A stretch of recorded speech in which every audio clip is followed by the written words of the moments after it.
Hi, my name is Ninfa Carloria, and my group and I did our presentation about the truth behind the doors of an animal shelter. Abstract. On the outside, animal shelters may seem like a safe haven for all hurt, abandoned, and neglected animals. But is this really the truth? The perspective on animal shelters has not been accurately truthful. In reality, the shelters need more funding, they struggle with overpopulation, and the animals are not getting the necessary nutrition or attention to live healthy lives. Our goal is to protect the animals, create regulations that are easy to enforce, have long lasting effects, prevent overcrowding, and have inexpensive solutions. We expose the flaws of shelter systems and suggest solutions in order to prevent the amount of animal deaths, abuse, and neglectance within the shelters. Hi, my name is Audrey Tillery, and I will be sharing the history and the background about what happens behind the doors of an animal shelter, along with problem identification section of this slideshow. To start, animal cruelty has not gained a lot of attention in order to start change. Animals are continuing to suffer in silence. So animal cruelty is something that is not really talked about by the general public. Doesn't have a lot of attention, so there's not a lot of things to start changing for these animals, which is a problem. Um, so some background about the shelters is that there is a lot of animal abuse that happens in them each and every year that goes unseen, not talked about, not put in the news, anything. Animals are forced to share resources such as food, water, and living spaces as well that we have found through our research. Which brings me to my next topic, which was a quote written by Rajiv Shandiratikaran. It talks about a lady who took in more dogs than she can carry in her facility, in her shelter. And this was very bad because she took in so many dogs that these dogs, she got charged for abuse. They were in poor conditions. They didn't have enough food. They didn't have enough space to live. It's just a very bad um, living environment. They didn't have enough resources as well, which brings us to the quote. Most of the time, there are more than 100 dogs at the Aldi facility. The accommodations are cramped and spartan, with two dogs often forced to share one small kennel. So, two dogs often forced to share one small kennel. That's actually very good compared to other articles that we have read. Um, Often at times, animals are forced to share small kennels with more than two dogs. It's just very sad to see um, what these animals have to go through. So some reasons that these shelters might have these poor conditions is because a lot of times they're lacking funds, they're short-staffed, and they're overpopulated. They don't have enough money, they don't have enough people to help and care for these dogs and to give them the necessary things that they need. So that brings me to my next quote, written by Kirsten. Um, it states that the number of animals that are housed on a daily basis will have a direct impact on the resource requirements, ability to maintain animal health, well-being, and the shelter's ability to meet key goals, performance measures such as adoption rates. So again, with overpopulation comes more dogs, more cats, and that also in turn means that we need more money and more people to help these animals. This is a problem that these shelters are faced with every day across the nation. Um, they bring in so many animals, just like the last quote stated, and they don't have enough funds, they don't have enough resources to help these animals. It's very sad. So some problems that can occur with this happening, such as overpopulation, is these animals can spread disease. They often get depression from being in these kennels for so long with so small space. They get anxiety, they get scared because they're alone. um, they often feel negligent. They might have been neglected by their owner. Maybe their owner died or they gave them up for adoption. And it's just very sad because they're stuck in kennels like this. This one has 9 dogs stuffed in one small kennel. It's just very sad. They're probably very depressed. Look at their faces, they just look so sad. Oftentimes, they're also starved. These animal shelters don't have enough funds to give all these animals necessary food that they need. They often become so small and skinny, and it's just very sad to see and read about. So that's some information about the background about animal shelters. And it brings me to my next point, which is problem identification, where we're identifying the problem at hand here with these shelters. So some questions that I asked were, what kind of abuse is actually committed in the animal shelters? So tagging along with my last section, living space is one of the big problems that animals are faced with in these shelters. They don't have enough space to live. As we saw in the previous picture, those animals were so cooped up, so small space to live. They also need their space just like us as humans. They lack attention. Oftentimes there's not enough staff to help these animals. They're understaffed. They need more people. They need more care. There's not enough people to care for each animal. They're often lacking food and the necessary care, like I've stated before. So, who is in charge of the supervision and regulation of animal shelters? So the people that are in charge of the supervision and regulation is the Animal Control Services. Animal Control Services are in every county. This one right here is the badge of our Stanislaus County. These people also, on top of the supervision and regulation, they help Animal Control Service, they help train the people who are in charge of the shelters.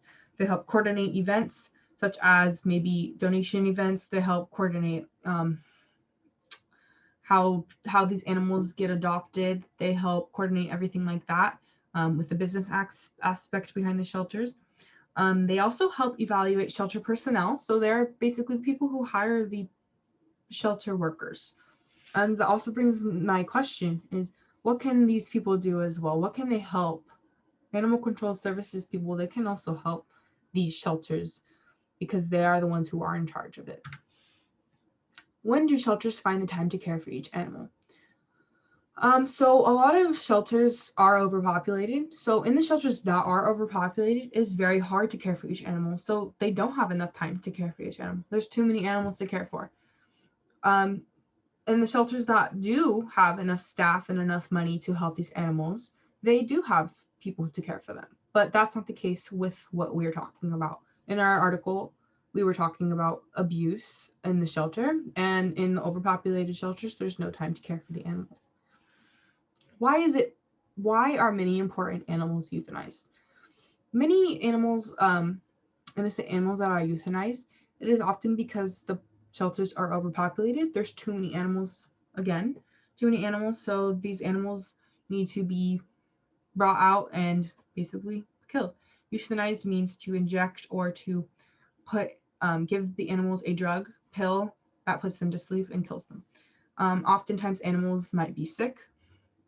They come into the shelter sick and there's no room for them, so the shelters will often euthanize them.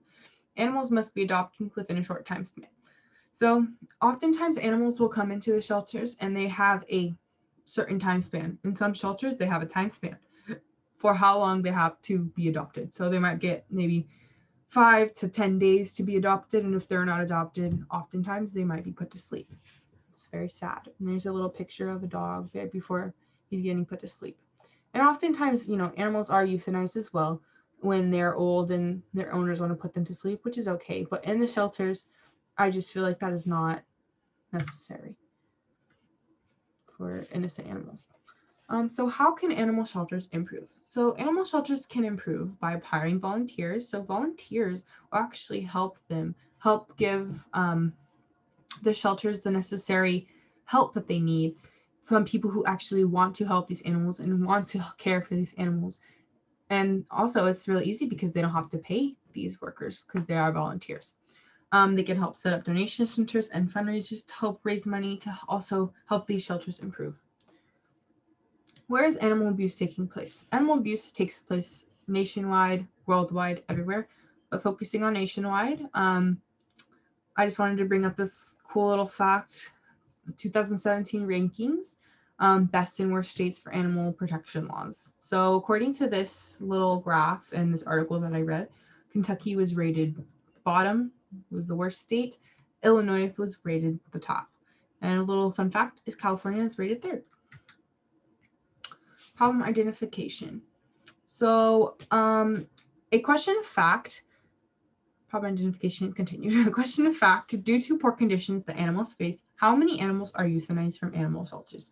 Tagging along with my euthanization question, according to the American Society for the Prevention of Cruelty, 1.5 million pets are euthanized each and every year. 670,000 of those are dogs, 860,000 of those are cats. For our question of value, we asked, will setting up donation centers, fundraisers help raise awareness and recognition to help shelters receive funding? So this question is actually answered later on in our paper, and we don't want to bring that up right here because it's not included. A question of policy, which is actually what our paper is. Our paper is about our question of policy. This is what we focus our paper on. Should there be a new set of rules and regulations that prevent animal abuse in regard to poor animal conditions? Again, this question is also answered later on in our presentation. You must think, what are the cause and effects? Well, the first cause is that shelters are unable to have proper fundings. This result mostly causes overpopulating shelters, and the direct effect goes directly to the animals. They're unable to get proper food, they're unable to get proper care, and they're unable to just have basic necessities such as water and their own cages. Sometimes animals are placed in the same cages where if they're found stray, there's barely any spaces. There's 3 animals or 2 animals in one cages, where they don't even give enough amount of food, where 3 animals share the one bowl of water, one bowl of food. Some animals starve. Also, due to this also makes animals more depressed, lonely, without the proper attention. Mind that these animals they live outside the streets when they're found. Some animals are domestic animals. That means they're either owners probably beat them up to death, or they never knew what love was because their mom gave birth to them on the side of a street and they were animals. They're unable to bond with humans. Another key issues I have discussed is population. But it's not just overpopulation, it's also about how many people are there. Not having enough workers make animals unattended, and some animals just remain unhygienic. And like, since dogs can't go outside to do their normal routine of pee or poop, so they just do it on their cages, and not having enough workers go clean that up. Animals mostly sit and smell their own feces, and it takes hours, not even hours, probably days, to like go to another animal, give them attention, clean. Also, because there's lack of workers, animals are mostly neutered. And this leads that new families have to have a neutered animal because they barely get a chance or a choice on how they stand on neutered. Some families do not like their animals being neutered, but if an animal needs a home, they'll accept anything. Also, strays and domestic violence animals are unable to realize how to reconnect with humans. Those are the main causes. And like, if there isn't a lot of human connections, they have defensive mechanism up and they're not able to reconnect because they lack the attention, they lack the affection, they lack the empathy. They don't feel comfortable. It's just with humans. If something wrong goes with one human being on being touched or being abused, they wouldn't like that. It's the same mentality, the same state goes to a poor animal who's unable to get the same attention, the same care that they deserve. Also, this leads to mental effect. Animals go through a lot, especially animals that are domestic violence animals, and due to that, they start lacking human connection. They feel as in they're unsafe, just like humans. Animals are just like us. If they suffer mental trauma, connecting could be harder. If they go to a new family, a family will return them because they can't behave as themselves because they cannot connect.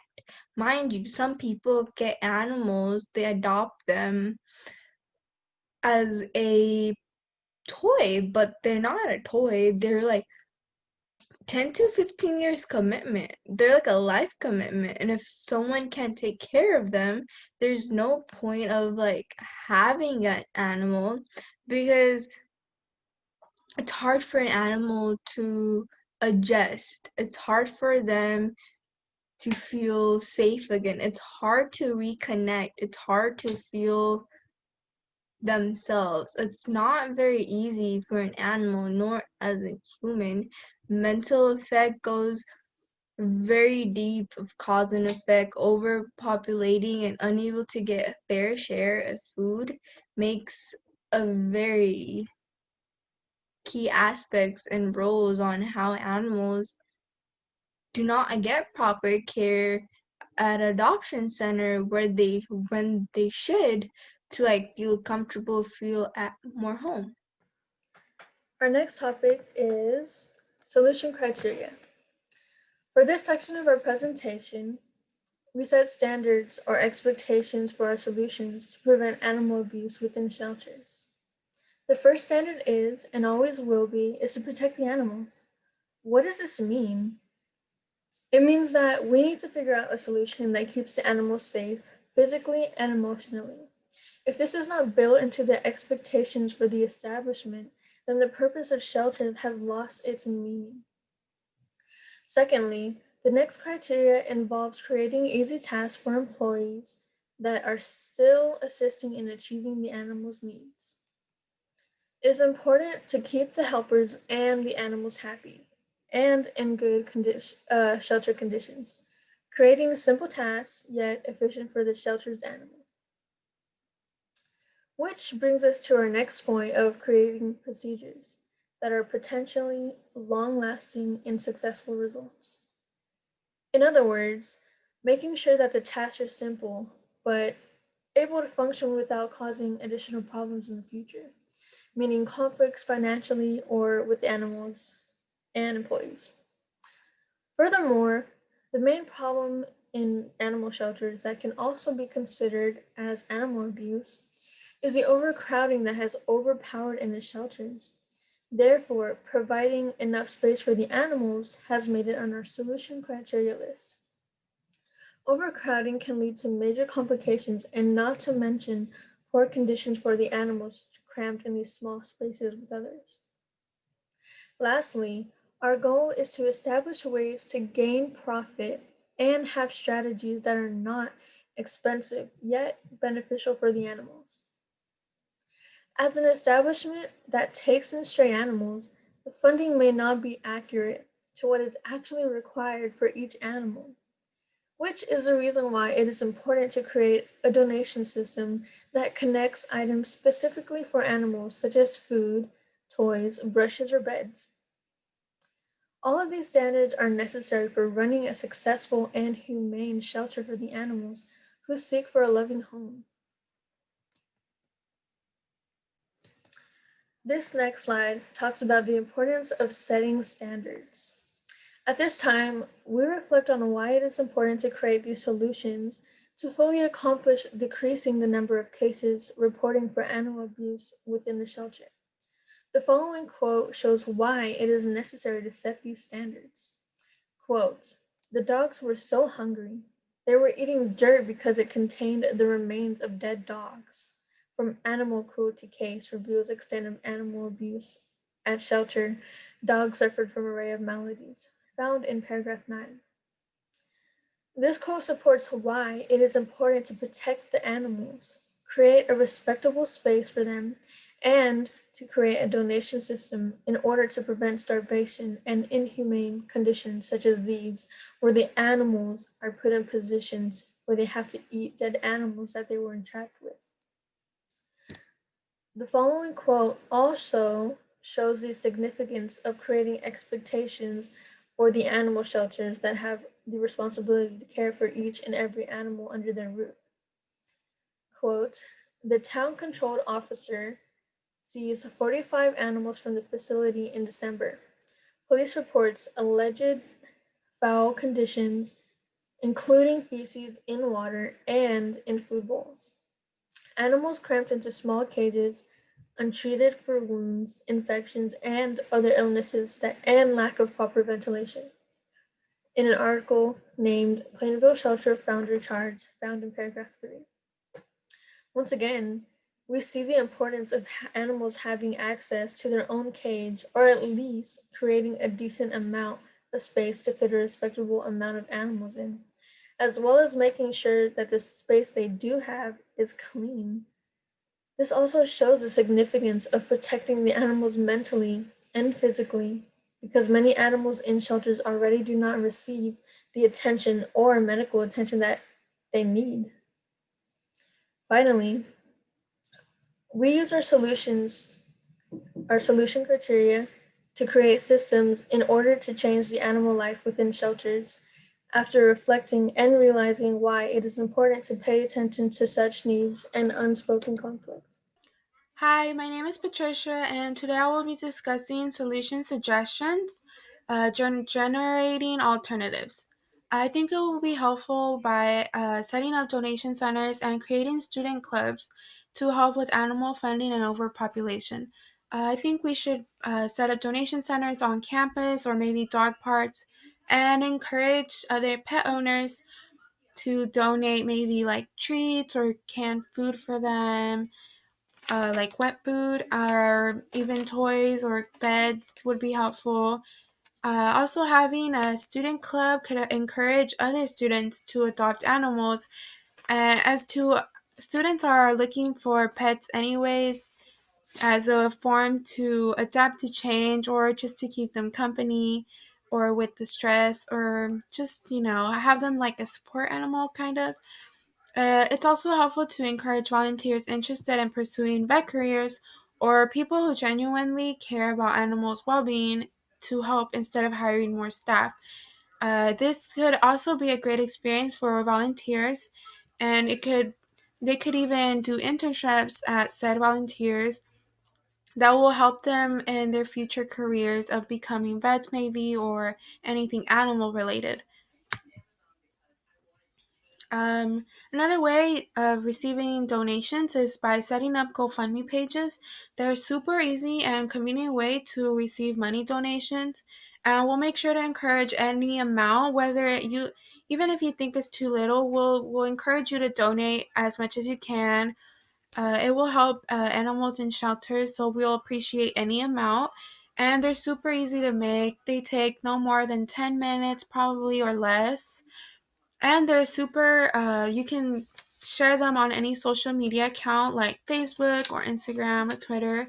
And when you donate, you can definitely share with your friends so we receive more donations.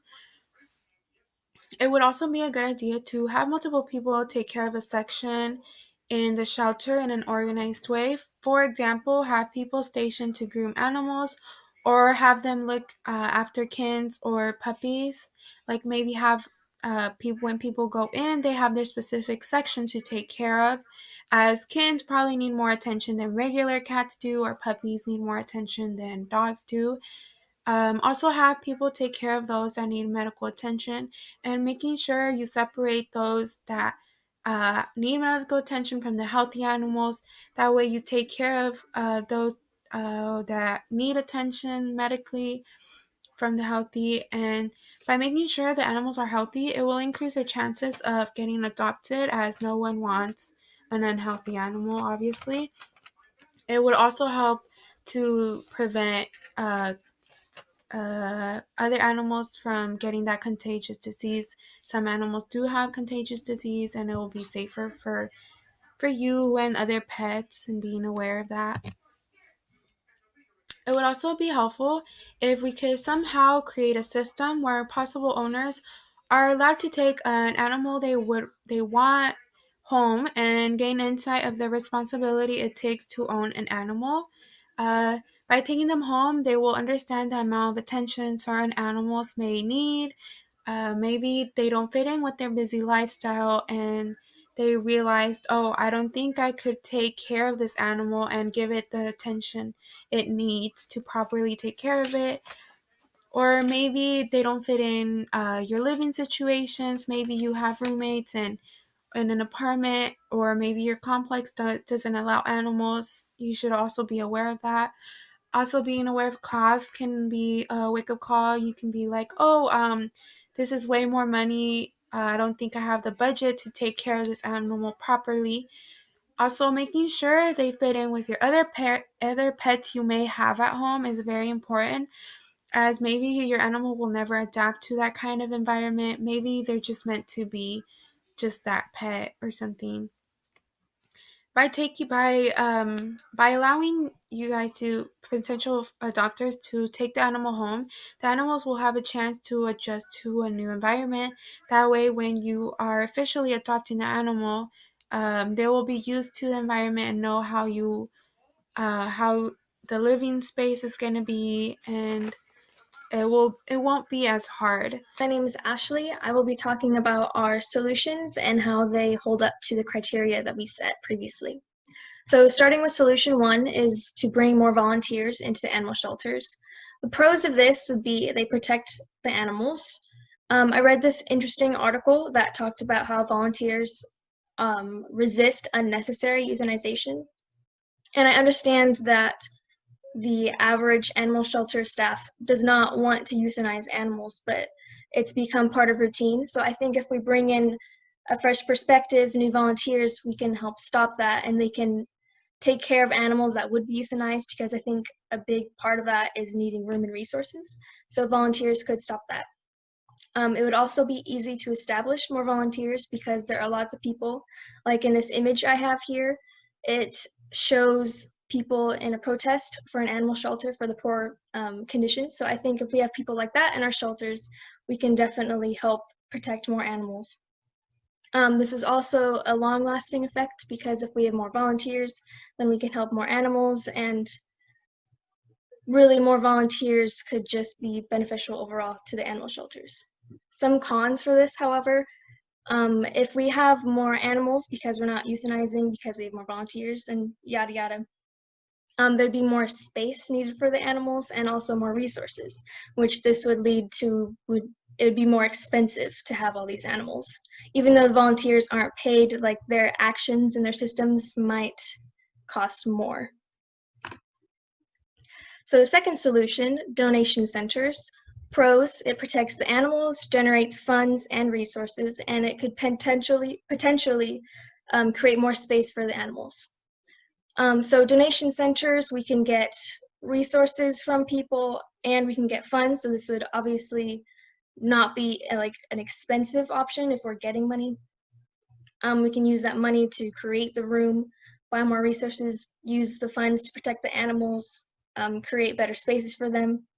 The cons for this, donation centers rely on people's generosity. So it's really uncertain how the donation centers would affect the centers, because there's no way to know how many donations we're going to get per month, so it's not reliable. But it would be easy to establish. There's too many questions about a donation center. Solution 3, to create designated playtimes. The pros of this: protects the animals, easy to enforce, long-lasting effects. So obviously, if we have designated playtime, the animals would be healthier, happier, they would be socializing with the other animals. It could be easy to enforce if we have maybe staggered times for all the animals. We can't have the entire shelter out playing in the field or whatever. But cons of this: it would cost money to create the space, and we would have to have volunteers or staff out there supervising the playtime, because you can't just throw a bunch of animals in a play center and hope everything works out. I mean, there could be fights and stuff, so we have to worry about that also. Solution 4, advertisement improvement. So this image I picked, I think, is very important because Sarah McLachlan is a very well-known singer, and she's in this commercial that was on when I was younger. I don't think it's on anymore, but I'm sure everyone knows this commercial. She sings a sad song, and pictures of these sad animals in the shelters show up, and it was very effective. It helped people donate. Many animals are adopted. So if we could come up with something like that, because it has lasting effects. I mean, I still remember this commercial, and so we can reuse it over and over again, and people will always remember something like this. It was very powerful. This would also create more space because we'd have money coming in, hopefully, and adoption would create more space. Cons, this would be kind of expensive to like create an ad. I mean, even if we don't do something like the Sarah McLachlan ad, we can still have maybe like social media presence, but that might take a marketing team. We might need to buy ad space, so the prices keep rising up and up with this. This would also be difficult to implement because how are we going to know which advertisements are going to work or not? This is sort of a trial and error to figure out what works, and if we waste money on an ad that isn't successful, then that's a waste, you know. This solution also does not specifically protect the animals. I mean, potentially it does, but it doesn't have any concrete ways that would protect the animals. And the last solution, solution 5, is the pet trial program. So this would have lasting effects and create more space for the animals. The idea is we let people come in, meet the animals, maybe adopt them, see if they want the pet. So we would have an increase in adoption and create more space if more animals are being adopted. The cons for this one, it would be a complex system. We would need more staff, more funds, like specific times for people to come meet the animals. And it would be expensive because of that. There's also uncertain animal protection, because if we're letting people go home with an animal to have like a pet trial, we would need background checks. We need to make sure the person's intentions are pure, because we don't really know what they're going to do with the dog or animal or whatever for the week that they have them. So that's something we have to think about. That is it for me. We'll take it over to the next person. So hi, my name is Anna, and this is Solution Implementation Follow-Through. So when figuring out the final solutions and implementations, one must see how and why these haven't worked before, or they have worked before. Since this is an issue to no stranger to anyone, it's apparent that there has been assistance, but why hasn't it worked fully? The solutions must be of new ways of implementation in order to ensure a better chance of positive change. So one of the first things would be an online platform. So with this, a lot of connections are ensured, of course. For many movements, raising awareness is the first thing that happens. When a whole group of people is informed and motivated by a movement, more ideas and powers are then generated. Everyone is connected online, so it's much easier to reach people that have the potential to actually help out and want to learn more about this issue. So when connecting people online, not only can you grasp the people in your area, but you can also grasp people far away from you. This alone can be very impactful because they can look at their own local shelters and see their own conditions and reflect on what they need, what needs to be done. Nowadays, the more beneficial places to spread awareness would be Twitter, TikTok, personal blogs, and websites. So with these websites, they have algorithms, and these algorithms are really helpful for situations like this because you make your content and these algorithms help you reach the audience you want. So you're not just reaching people that don't necessarily want to get this type of information. You will grasp the people that actually want to help and are interested in topics like animal shelters and helping. So you can create fully online communities that reach more and more people every time. And so these are ever expanding, and it's a really great way to start any type of solution. So yeah, we're living in a time where everyone is online and many people are looking out for ways they can be a part of something to help. So with this asset of an online platform, many begin a needed wave of online activism. So activism online is really prevalent nowadays, and beginning a movement online can begin online activism, which will lead to more solutions. Like activism can get the attention of local government, which can enhance the vitality of this situation. So local government can really help fund these local shelters or do anything to help if you notice that there's an entire big movement or community online um, vouching for these solutions. So that can be a really big approach. So the second would be hiring more staffs to ensure that these animal shelters have their needs met more accurately. So if an animal shelter can't afford to hire more individuals, then hiring volunteers for animal shelters would be the next big thing. A reason why these methods haven't worked in the past may be due to lack of people knowing about these positions when put out. If a job is voluntary, meaning that they won't get paid, that could also be a factor that may draw people away. People want to get paid for the service they do. So a new way of approaching this would be spreading the word to as many people as possible, especially if it's for a local shelter. This would ensure more people are reached by this message. Some are bound to want some type of position like this. But again, for these voluntary jobs, there's no pay. So this position should be targeted towards students or young adults in general.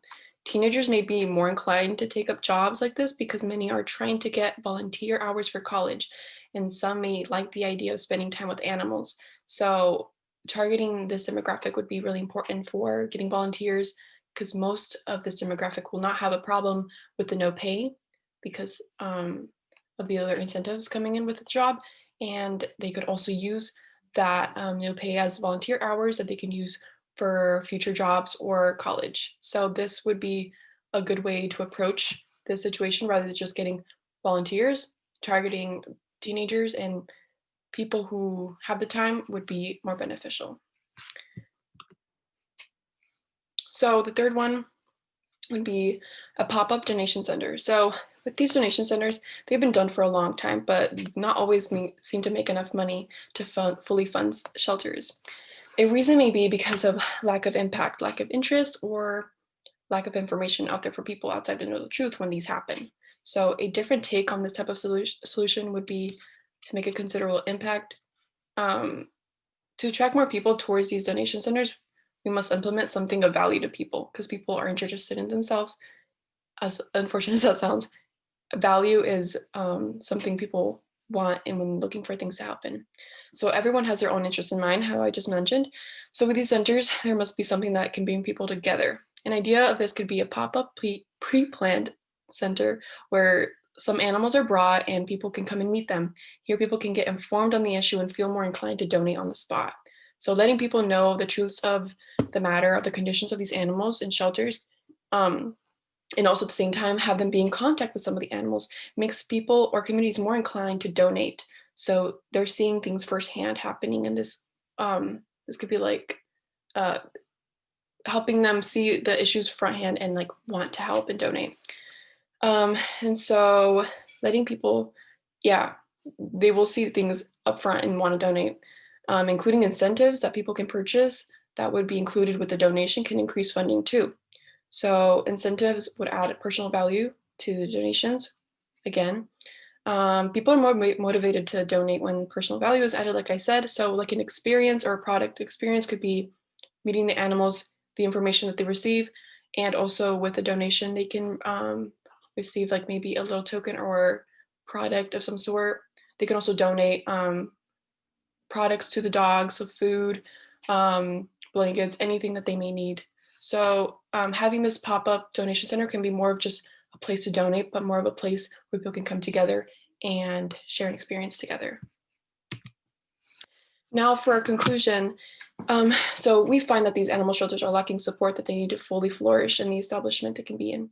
So analyzing the situation and the effects that are currently occurring to animals, we can create ideas onto which solutions are needed. We can now construct possible solutions that can uplift some or most of the conflicts weighted on these animal shelters. So with the new solutions ideas of social media, volunteers, and donation pop-up shops, we can possibly create a new healthy atmosphere for these animals.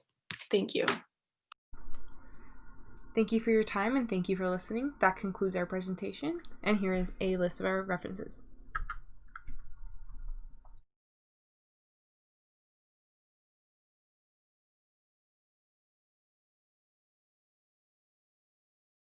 Thank you. Have a great day.